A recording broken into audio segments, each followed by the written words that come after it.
जयतु भारतम जयतु संस्कृतम। नमस्कार दोस्तों, स्वागत है आपका आपके अपने YouTube चैनल देववाणी संस्कृत संस्थान रोहतक में। और दोस्तों, कैसे हैं आप सब लोग? उम्मीद करते हैं सभी अच्छे होंगे, कुशल मंगल होंगे और अपने एग्जाम्स की तैयारी कर रहे हैं। तो दोस्तों, आज हम आपके लिए लेकर आए हैं व्याकरण का संधि। संधि में हमारा कहाँ तक हो गया था? अभी हम अयादि संधि करने वाले हैं। तो अयादि संधि देखो, हमारा पहला सूत्र क्या रहा? तो आज का हमारा पहला क्या है कि पहला सूत्र हमारा क्या है वो देखो, ए चो अवायावह। क्या है? ए चो अवायावह, यह हमारा पहला सूत्र है दोस्तों। और तो यह सूत्र हमें क्या कहता है कि एच के स्थान पर क्रमशः अय, औ, आय और आव आदेश होता है। क्या है? देखिए, एच क्या है? एच देखिए, एच के अंदर हमारे क्या आते हैं? एच के अंदर हमारे आते हैं ए से लेकर औ तक। क्या है? ए, ओ, आई और औ। तो यह सूत्र हमें क्या कहता है कि एच के स्थान पर, एच के स्थान पर क्या होगा? एच के स्थान पर होगा हमारा क्रमशः अय, औ, आय और आव आदेश होगा। क्या होगा?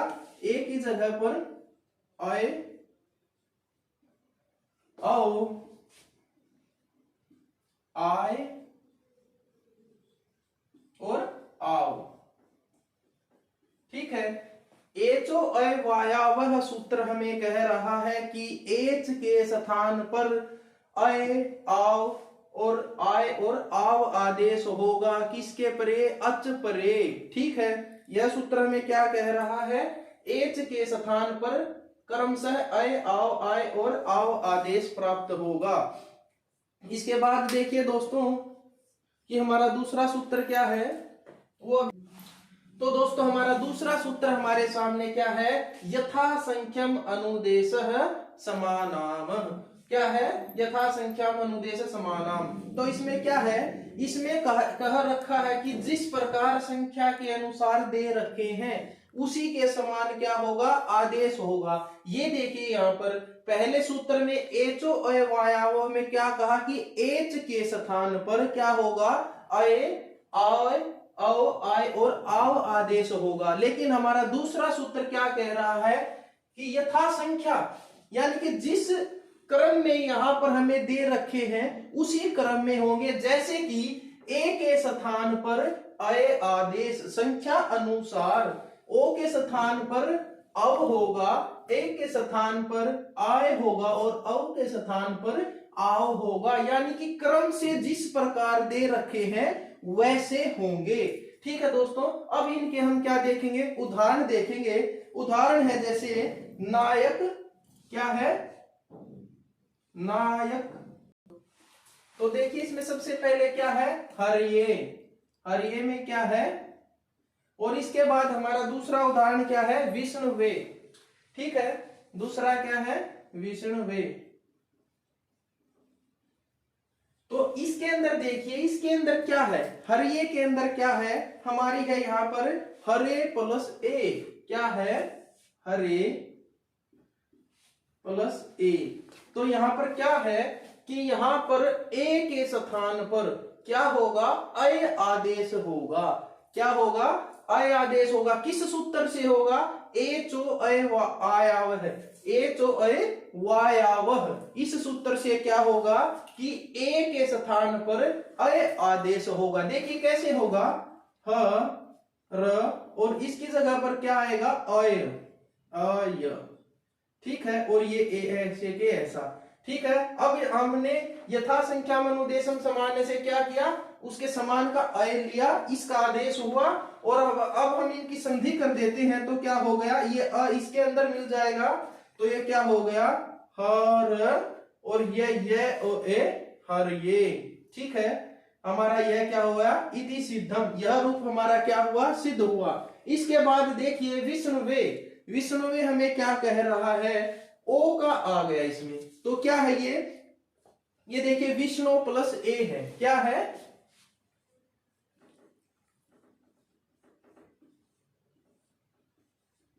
अब इसमें देखिए यहाँ पर ओ है, विष्णु वो प्लस ए है, तो यहाँ पर ओ की जगह पर क्या आदेश होगा, यहाँ पर देखिए ओ की जगह पर अव आदेश हो रहा है एचो ए वायावह सूत्र से। किस सूत्र से? एचो ए वायावह सूत्र से। ठीक है, किस प्रकार होगा? यथा संख्या अनुदेश, जिस प्रकार क्रम से संख्या में दे रखे हैं, तो ओ की जगह पर अब आदेश होगा। तो अब देखिए कैसे होगा, यहां तक ठीक है। अब ओ की जगह पर क्या आदेश होगा?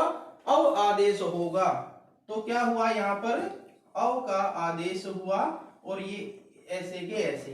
ठीक है, ओ की जगह पर अव का आदेश हुआ है। ठीक है, तो अब इनको संधि करने पर इनकी हमें क्या मिलता है? अब इनको करो, ये अ यहां पर आ जाएगा और वह के अंदर ए मिल जाएगा, तो क्या हो गया?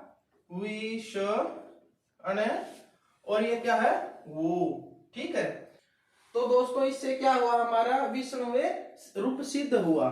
तो अब मैं बताने जा रहा हूं आपको कि इनको लिखने का तरीका कैसे है। कैसे लिखेंगे आप?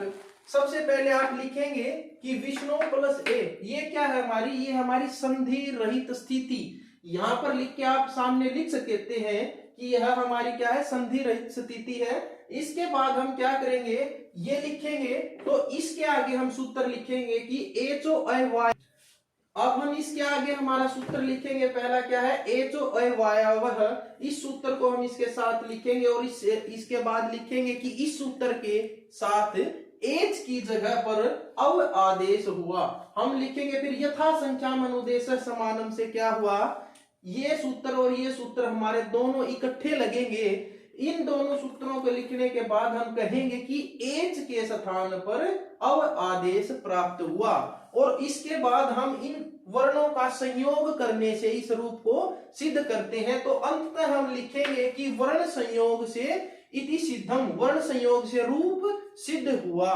ठीक है, अब देखिए इसके और अन्य उदाहरण जो है वो क्या है?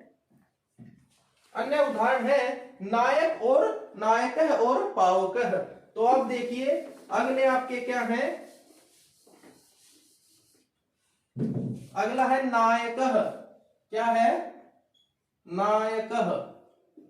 और इससे अगला क्या है? पावकः। अब देखिए इसमें क्या है? नई प्लस अकः। क्या है इसमें? देखिए संधि रहित स्थिति इसकी क्या है? नई अकः। अब देखिए इसमें क्या है? नई प्लस अकः है, जो ये क्या है? इसके सामने हम लिख सकते हैं कि यह हमारी संधि रहित स्थिति है। इसके बाद हम क्या करेंगे? न प्लस आई है, जो इसकी जगह पर क्या लेकर आएंगे? इसकी जगह पर आएगा हमारा आय। क्या आएगा? यहां से देखिए आय शब्द आएगा, तो नई प्लस आय और अकह यूं का यूं। अब हम क्या लिखेंगे? इसके साथ हम अपना पहला सूत्र की एचो अय वायावह सूत्र से यथा संख्या अनुदेशम समामनाय के साथ क्या है कि अय के स्थान पर आय आदेश हुआ। क्या लिखेंगे? आय आदेश हुआ। ठीक है, अब इनको क्या करेंगे? हम वर्ण संयोग करेंगे और उससे क्या होगा? हमारा रूप सिद्ध होगा। अब इनका संयोग करें आप, तो कैसे होगा? आ यहां पर आ गया, य और अकह। ठीक है, तो क्या हो गया? नायकः इति सिद्धम, वर्ण संयोग से रूप सिद्ध हुआ। ठीक है, अब देखिए अगला क्या है? पावकः। पावकः में हम क्या करेंगे? पौ प्लस अकह। क्या है? पौ प्लस अकह। यहां पर देखिए क्या करेंगे? औ की जगह पर यहां से देखिए आव आदेश हुआ। किससे आव आदेश प्राप्त हुआ? एचो अय वायावह से यथा संख्या अनुदेश से ओ की जगह पर आव आदेश हुआ। तो क्या करेंगे? इसकी जगह पर क्या आदेश हुआ? आव आदेश हुआ, आव और अकह। ठीक है, अब हम क्या करेंगे कि इनका वर्णों का संयोग करेंगे और रूप को सिद्ध करेंगे। करो इनका संयोग करो, आ यहां पर मिलेगा तो क्या बन गया? पा। वह के अंदर अ मिल गया तो क्या है? वह, और ये से कैसा? तो क्या हो गया? पावकः इति रूप सिद्ध। ठीक है, अब हमारा क्या हो गया? पावकः। तो इससे हमारे इन दो सूत्रों से हमने अपने 4 रूप सिद्ध किए हैं। नायकः पावकः। ठीक है, इससे पहले क्या थे, हर्ये और विष्णुवेः। ठीक है, अब देखिए आगे हमारा अगला सूत्र क्या है वो भी बताने जा रहे हैं। अब इनके देखिए कुछ अन्य उदाहरण भी जो कि बचे हुए हैं। कैसे है, पवन, पवनः में क्या है, पौ प्लस अनः, भवनः है, शयनम है, नयनम है। ये इनके क्या है कि अन्य उदाहरण भी इन्हीं से बनते हैं जो इनके बिल्कुल सदृश्य ही चलेंगे। ठीक है, अब हमारा अगला सूत्र क्या है भाई, वांतो यही प्रत्यय। ये क्या कह रहा है, वांतो यही प्रत्यय, यह कह रहा है कि यकार परे रहते ओ और औ को क्या आदेश होगा, यही आदेश यही होगा, अव और आव आदेश होगा। ठीक है, लेकिन इस सूत्र में और इस सूत्र में क्या फर्क आया दोस्तों, देखिए एचो अवायवः सूत्र हमें क्या कह रहा है कि एच परे ये आदेश होंगे लेकिन अच परे रहते। ठीक है, ये अच परे रहते सूत्र लगेगा, लेकिन यह सूत्र लगेगा यकार परे रहते। जैसे आप इसका उदाहरण देखकर समझ सकते हैं कि कैसे है। इसका अन्य उदाहरण हम देखेंगे तो क्या है, गव्यम क्या है, उदाहरण क्या है कि गव्यम, और एक अन्य उदाहरण है नव्यम। ठीक है, ये देखिए क्या है इसमें। अब इसके अंदर देखिए, इसके अंदर क्या है कि इसके अंदर है गौ प्लस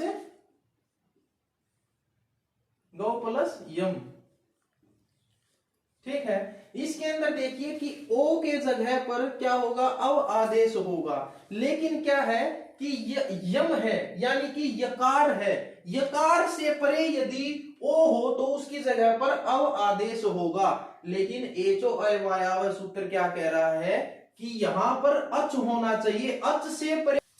ठीक है, अब देखिए तो इसमें क्या है कि गो प्लस यम है, यह हमारी क्या है, संधि रहित स्थिति है। इसके बाद हम लिखेंगे कि वांतो ई प्रत्यय से क्या होगा, इस ओकार की जगह पर, इस ओ की जगह पर अव आदेश होगा। किस सूत्र से होगा, वांतो ई प्रत्यय से होगा। ठीक है, और अब देखिए इसके अंदर करेंगे तो क्या है, ग और ओ की जगह पर हमारा अव आदेश हुआ है। क्या आदेश हुआ है, अव आदेश हुआ है। और ये यम ऐसे ऐसे, तो अब क्या है, वांतो ई प्रत्यय से क्या हुआ कि अव आदेश हुआ।